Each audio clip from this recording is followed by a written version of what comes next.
Do you ever struggle with navigating the change that your nonprofit is always going through? Just as soon as you get through one thing, another thing pops up.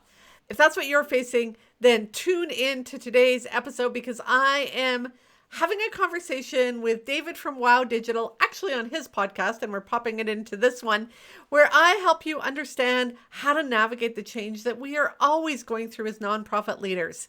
If you enjoyed today's conversation, head over to David's podcast, the Nonprofit Digital Success Podcast. Give it a follow because he shares lots of experts on his podcast, and you will continue to grow and learn as you grow your nonprofit. Let's tune into the episode now. This podcast episode is made possible by wowdigital.com, your trusted partner for nonprofit and charity website and design. Have you ever felt stuck trying to lead a big change in your organization only to find yourself juggling everyday tasks with no clear way forward? What if there was a way to confidently manage change without sacrificing your team's buy-in or your own peace of mind?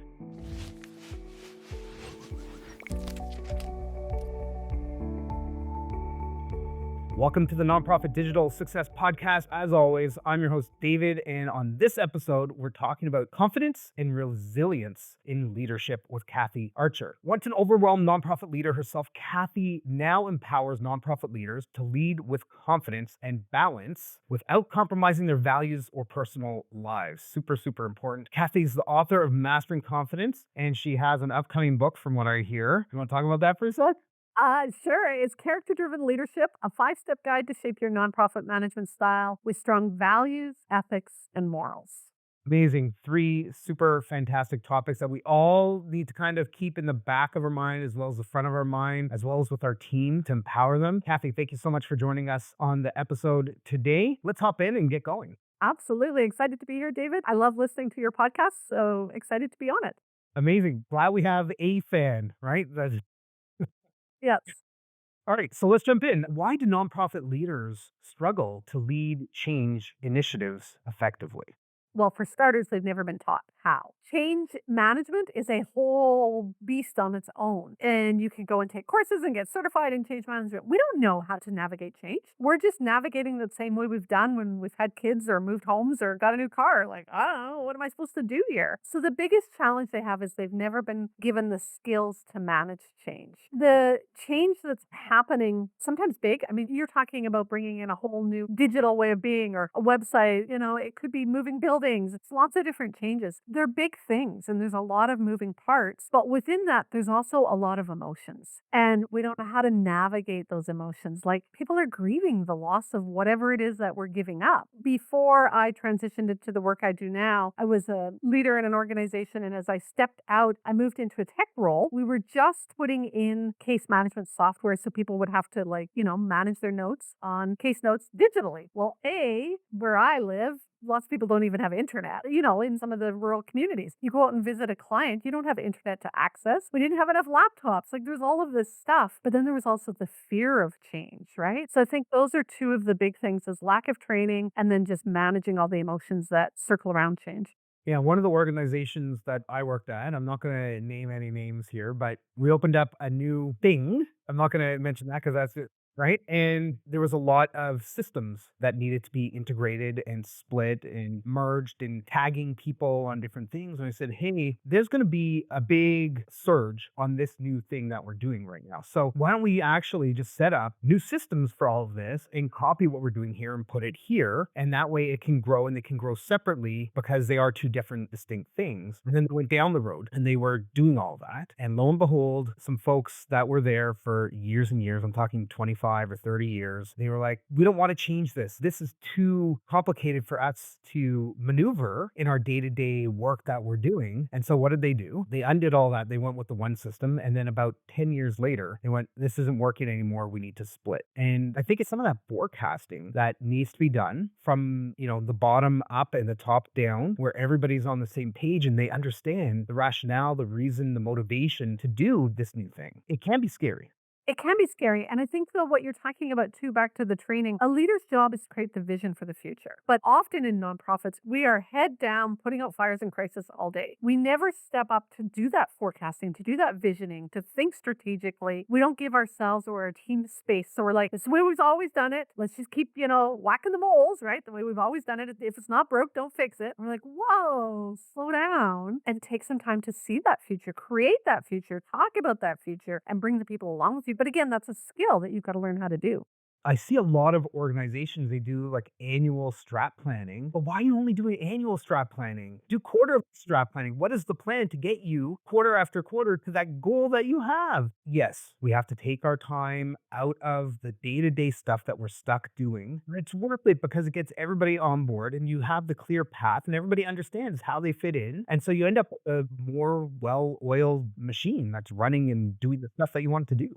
I talk to my leaders all the time about you need a yearly plan, yes. And I talk about organizational plan and individual growth plan. But then you break it down quarterly and then you break it down monthly and weekly. And weekly, I want to say, what am I working on in terms of that strat plan this week? Because strat plan is a big project. Today is a to do. What part of that? Or when you're in a team meeting, how are you connecting that strat meeting to this conversation about this change that we're working on? Remember, like there's a strategic reason we're going there, but it's not a binder that just gets dust till next year. But sadly, that's what happens in many organizations. Yeah, some of the things that we do internally at Wow Digital, and we run this with a number of our clients as well, is the EOS framework. Okay, it talks about rocks and goal setting and those pieces. And we do that internally. We do quarterly strat planning, annual strat planning. And I've got everybody in my team where they have their own individual goals. In EOS, you call it rocks. But what are these goals? And then every Monday when we meet, we check in like, how's it going with this? And Yeah. What does EOS stand for, just for people who don't know? entrepreneurial operating system. There we go. There we go. Yeah. Yeah. So taking time to shift, and I'm going to ask you a question in a second here, but taking a moment to shift your mindset to go, okay, let's be strategic in what we're doing. Not everything is strategic, right? Because there's the day to day task. We have to get back to people. We have to reply to this email or create a report or whatever, right? But let's be 70% strategic in the work that we do and have that vision, that goal. And that way we're working towards something and we know exactly what that is. I always tell people put that strategy part first in the day. Spend like 3 or 5 minutes strategically looking at your to do list. What do I not need to do today? Like if you put that planning in the beginning, then you can fight fires the rest of the day. But you've got that intention at the beginning of the day, you're better able to maneuver your day. Yeah, I love it.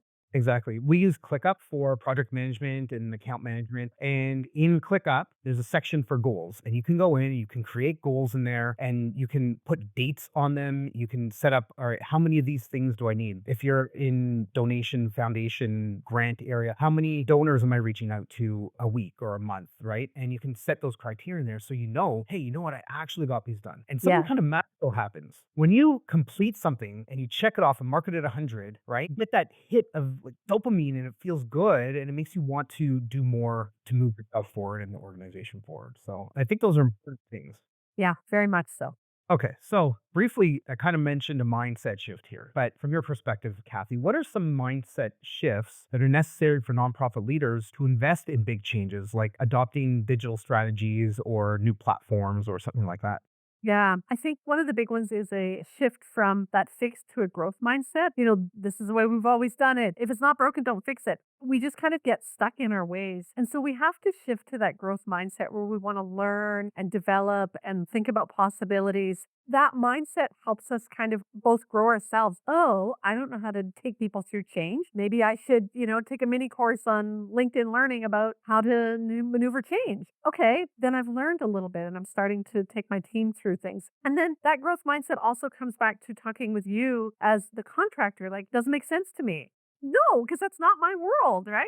So help me understand, walk me through it in layman's terms, why I need two of these things. So helping just to be more open, that mindset shift is important. And then the other shift again is from in the weeds to lifting your head up and being more visionary. Where are we going with this? Why are we going? What's the strategic reason? We have to shift from day to day, like putting out fires, to strategically seeing things. And that's a different mindset shift. And it takes more space. I think we were talking about this before. You need space to think like that. And so you got to create that space in your calendar.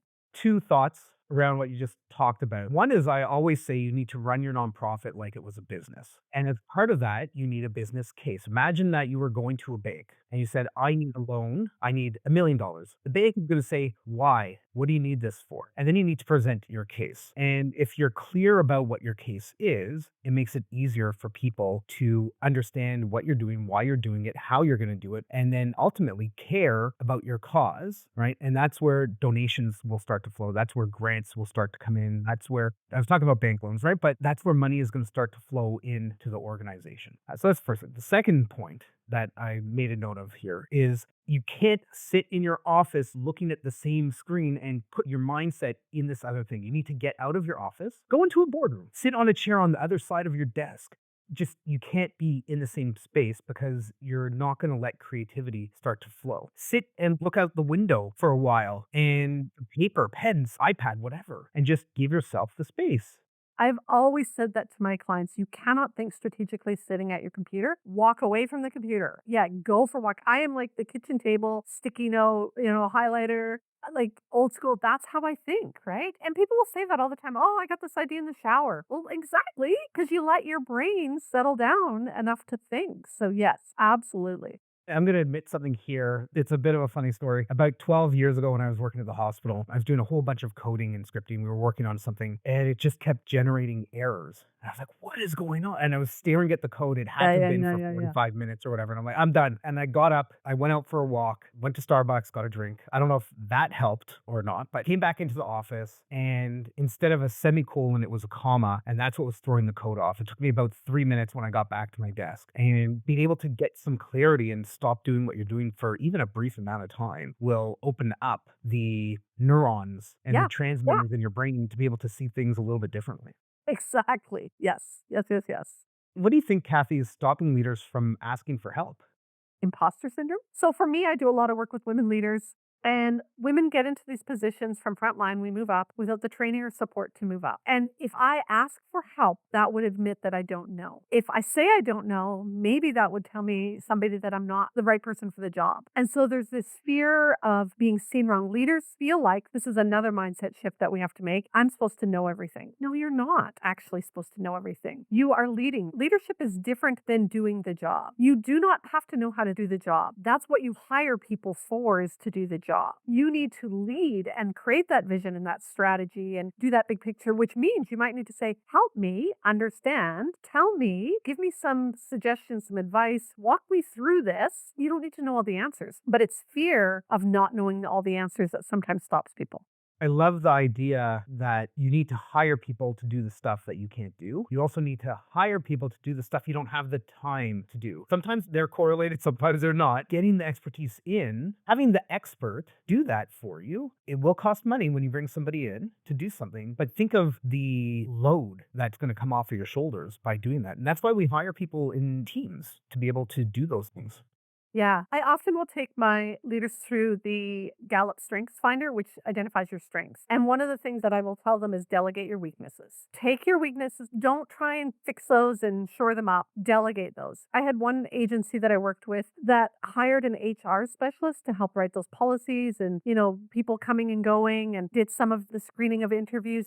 Huge load off their mind. And another agency hired somebody to do some of the set up the website and all of the information, just like weight lifted. You don't need to do that. What I love about working with you, from what I know already, is it's not that you're just going to do the job, that you're going to do it strategically. And I think that's what people are often afraid of when they ask for help, is that somebody's going to take it over. They're going to hide this job that they're doing. I'm not going to see anything for a year. They're going to spend all my money. I'm going to get this thing back and it's going to be not what I wanted. So I think, to your point about consults, go on LinkedIn and connect with people. Ask other people for reviews and suggestions. In my coaching, I always tell people, just check with me and connect with me for a call. If you don't like me, move on. Whether I have the expertise or not, there needs to be a connection there. And so reach out and do the free stuff. Lots of consultants, especially in the nonprofit world, have a free webinar. Lots of stuff on their LinkedIn or their blog. Check it out. Get to know this person a little bit. Do your homework. But then, create a relationship rather than just delegate it and walk away. Create a relationship where you're building something together, but they're the expert.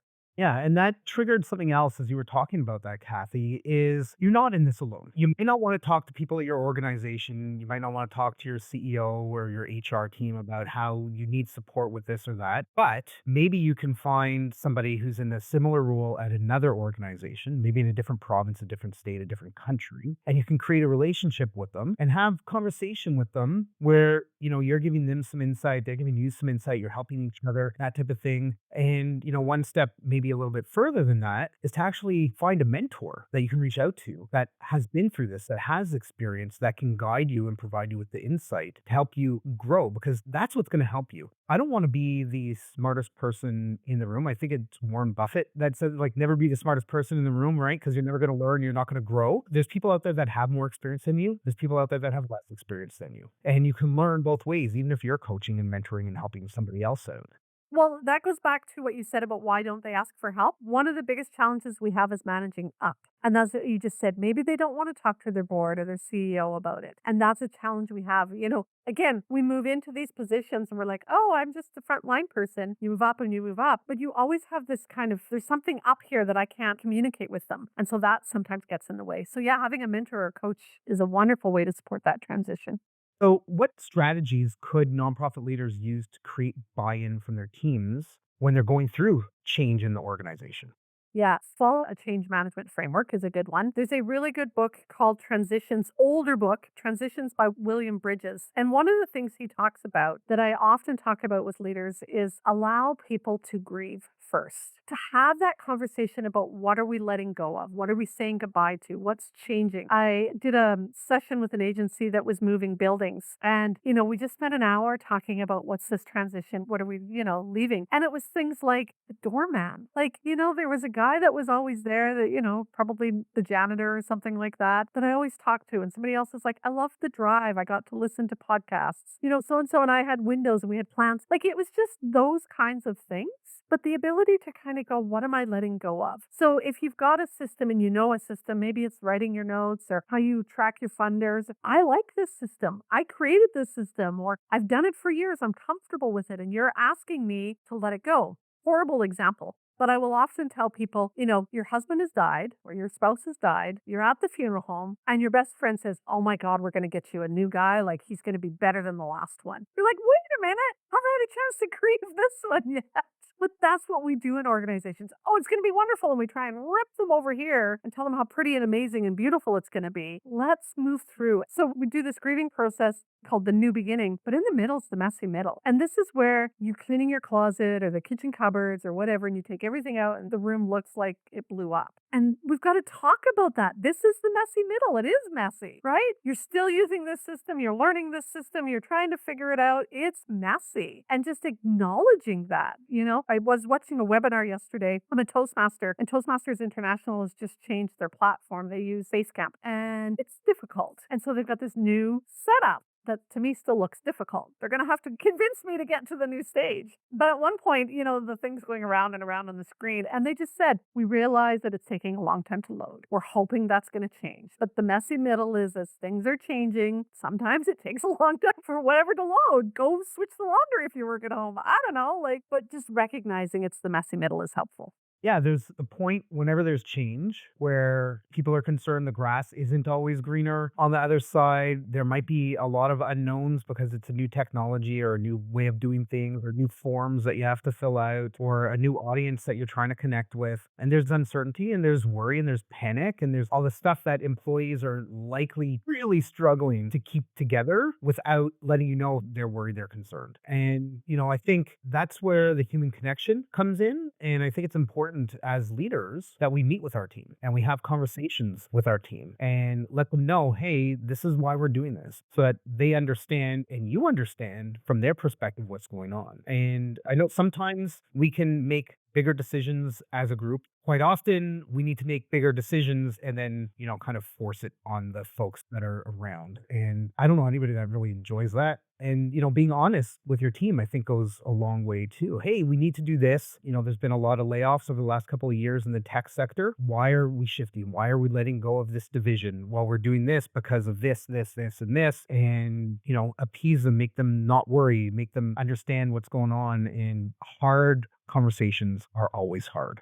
Which I'll just put a plug in for my book here again. This is why it's that leading with those ethics and values and morals, because we come into these conversations task oriented. Like you said, we're forcing, here's the change we need to do. I need you to do this tomorrow and this next week, and this is a new form we're going to use. And we've got this look on our face that is like, "Whoop," we know what the look is. Then we're missing the human contact of it. Like, again, back to grieving or worry about the future, or like, let's have a conversation and have some compassion and not Yeah. just force that change through because people won't like you if that's what you're trying to do.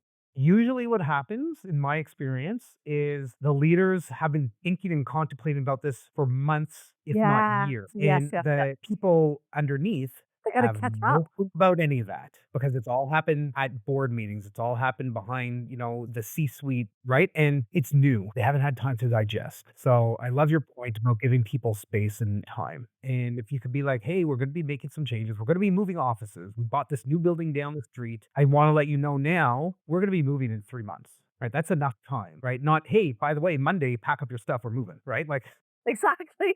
Which sadly uh, happens. and unfortunately, we can't always tell everybody what's going on because nothing's really firmed up yet. But just do your best. That's all we can all do. So I know often there's meetings upon meetings and everybody sits around and they talk and there's a little bit of paralysis that happens in not just in the decision making, but in the actual doing of, because when there's something kind of negative, people tend to procrastinate around that type of stuff. So how could leaders overcome that analysis paralysis to move forward with the things that they need to?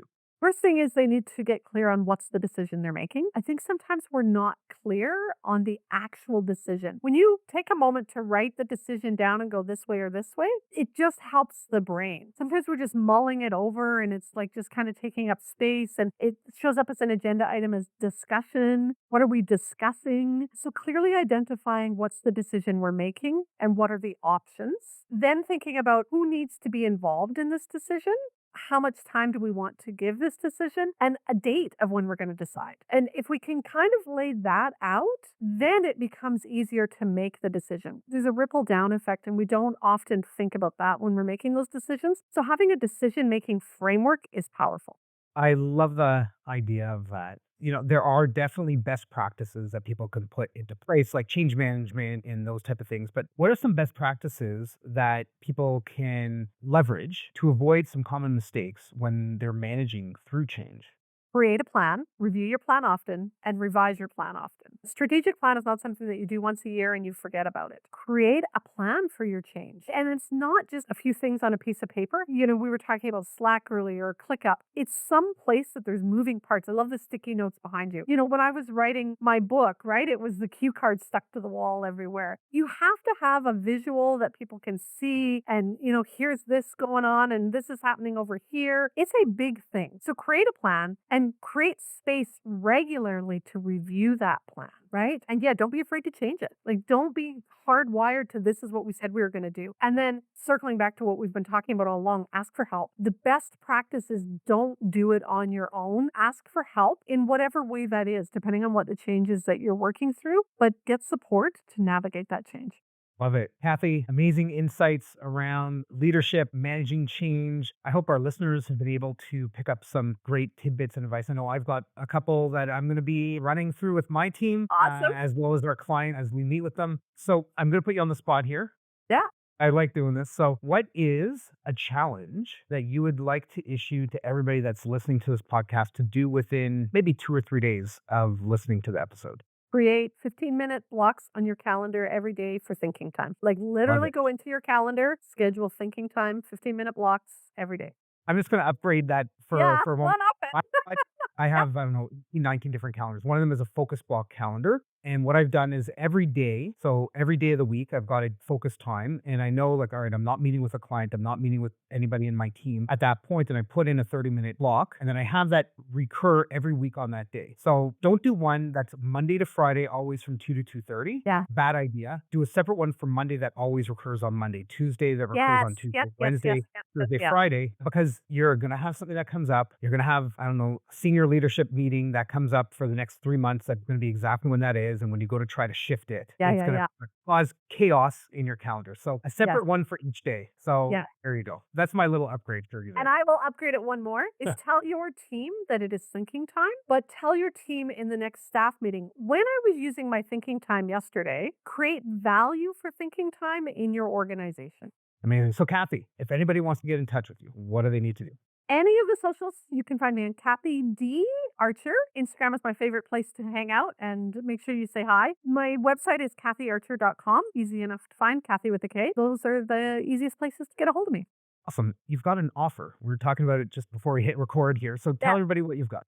You asked me earlier about what's the big thing that gets in the way. Often it's the imposter syndrome. And so people are lacking the confidence. So I have a quick download that you can get that offers 2 immediate confidence boosts. So these are things that you can do right before you have to go into that difficult conversation or have that tough meeting or whatever. These are 2 things that are really going to help you instantly boost your confidence.